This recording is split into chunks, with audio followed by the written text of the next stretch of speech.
बारिशों के मौसम में दिल की सरजमीनों पर गर्द क्यों बिखरती है। इस तरह के मौसम में फूल क्यों नहीं खिलते, लोग क्यों नहीं मिलते।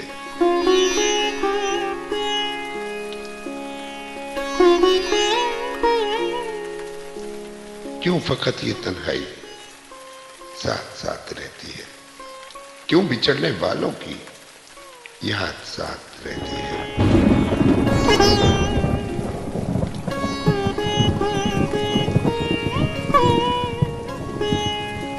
इतनी तेज बारिश से दिल के आईने पर से अक्स क्यों नहीं धुलती, जख्म क्यों नहीं मिटते, नींद क्यों नहीं आती।